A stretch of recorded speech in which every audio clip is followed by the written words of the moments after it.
Senador Donizete Nogueira. Bom, eu gostaria de poder ouvir mais para depois falar, já cheguei um pouco atrasado, mas parece que a ordem do dia foi antecipada para as 11 horas, e eu não sei qual é o grau de importância para estar lá, mas queria dizer o seguinte, eu estava ouvindo e me lembrei de algumas coisas que a gente ouve no dia a dia. Uma delas é que nada é sorte ou azar. Nada é fora de hora ou na hora. Eu penso que a iniciativa das medidas provisórias, elas são positivas no sentido de provocar esse debate.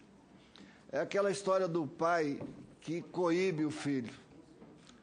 Do filho que, se você não bota um freio, de certa forma, nele, não na agressão, mas na obediência em alguns aspectos, ele vai se alargando e ele está te desafiando, pedindo socorro, e você não dá o socorro que ele precisa, tentando coibir.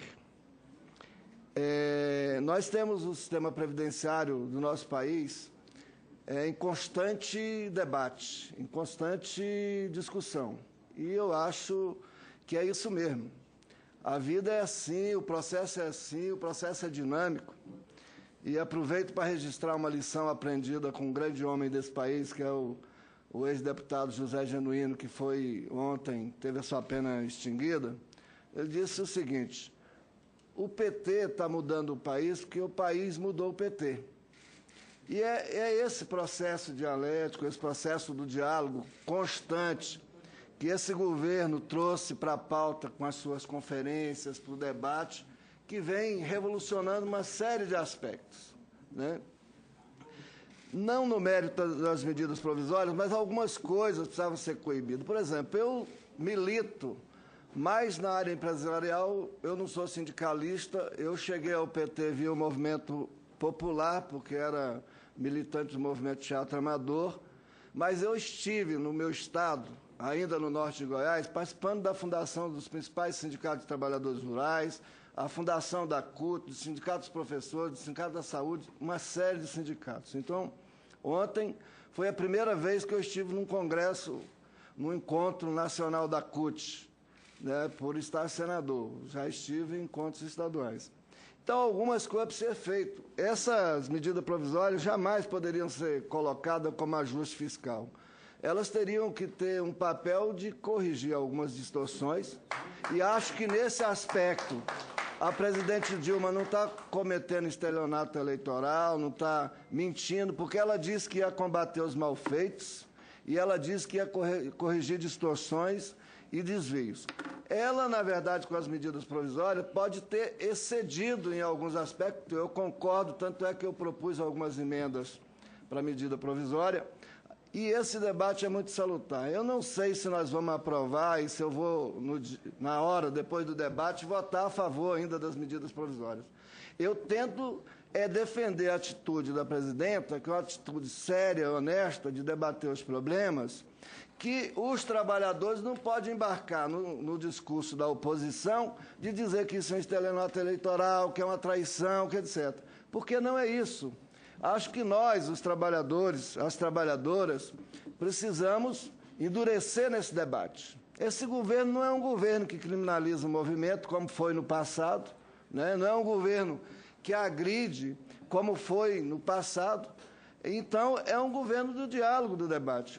E essa medida provisória pode ser rejeitada aqui por nós, ou nós podemos aperfeiçoar ela a partir do debate que está sendo realizado aqui, como em outras instâncias, para poder ajudar a Previdência, corrigir, que é aquela história do filho. O seguro-defesa como disse a companheira do DS, é um negócio extraordinário, porque ele ajuda o trabalhador a preservar a sua fonte de renda. Mas há uma distorção grande, e eu falo isso porque vivo no meu estado, dessa situação do abuso do benefício. E aí eu pergunto, nós temos debatido muito a corrupção, e quero falar diretamente com os trabalhadores, e trabalhadores, principalmente os pescadores. Nós estamos dispostos a ajudar a denunciar aqueles que estão cometendo o crime de tentar desviar o sentido da proteção social que o governo, e um governo como esse só poderia fazer isso, nós estamos dispostos a ajudar a denunciar aquele colega de trabalho que faz acordo com o patrão para poder ser demitido, pegar o seguro-desemprego e negociar um período para trabalhar mais barato, porque eu já recebi esse tipo de proposta. Então é o seguinte, é preciso que a sociedade ajude, e é nesse debate, nessa mesa. Como eu sigo uma lição do Geraldo Vandré, se bem que do passado, que é o seguinte, eu não canto para enganar. Eu falo daquilo que vejo, daquilo que percebo. Então, assim, eu não tenho necessidade de passar a mão na cabeça das pessoas, dizer que está tudo bem, enganar, não.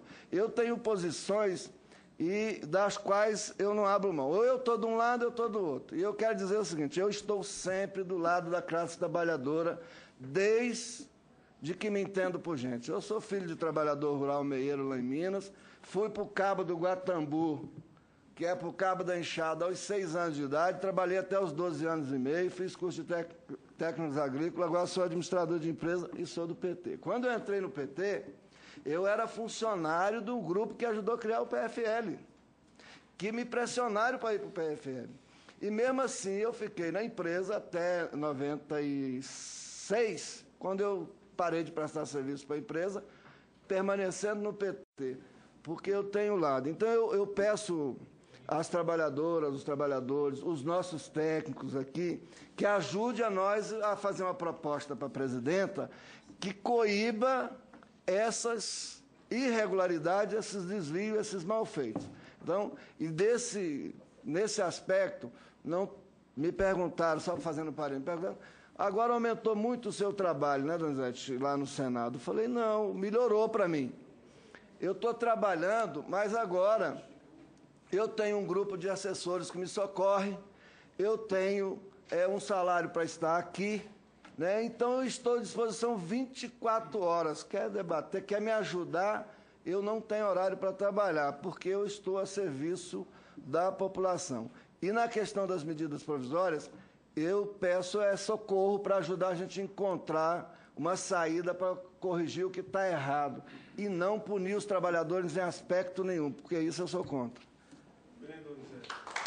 Com equilíbrio de sempre, ponderações, e apontando aí que essa audiência ajuda nessa reflexão para apontar saídas. Eu dizia antes, Donizete, de você chegar, que nós estivemos numa reunião com os ministros, a bancada do PT, e lá nós colocamos, digo nós, porque, embora eu falei, depois o Jorge Viana reafirmou, e todos concordaram que, além de nós querermos mudar as duas MP, em tudo aquilo, claro, que for possível, mediante um grande entendimento, nós queremos também que seja incluído lá o debate do fim do fator previdenciário. E foi uma posição assumida por toda a bancada do PT. Senador, só mais uma questãozinha. Eu penso o seguinte, a sociedade brasileira tem o Congresso que ela elegeu, mas nós, o movimento social, o movimento sindical, o movimento popular, as organizações podem reagir no sentido de propor por que a gente não tributa as grandes fortunas, a remissão de lucros e outros aspectos. Por que a gente não cobra mais imposto de renda dos bancos, das grandes empresas, que ganham muito, né? E por que a gente não tira essa cobrança cruel de impostos sobre o consumo e transfere para a renda, para as grandes fortunas? O PT já propôs isso no Congresso, o presidente Lula já propôs isso ao Congresso. Só eu apresentei para derrubar, para aprovar o projeto de tributar a grandes fortunas 4 vezes. Fui derrotado as 4 vezes na CCJ aqui. Aí a gente acha que precisa de pressão social, né? E se esse governo que está aí, né, desse grupo que nasce, um partido que nasce de baixo para cima, não fizer, outros não farão. Então, acho que a gente precisa ocupar as ruas, fazer o debate e a gente buscar fazer a política, então, do Robin Hood, tirar de quem tem para ajudar quem tem menos ou não tem.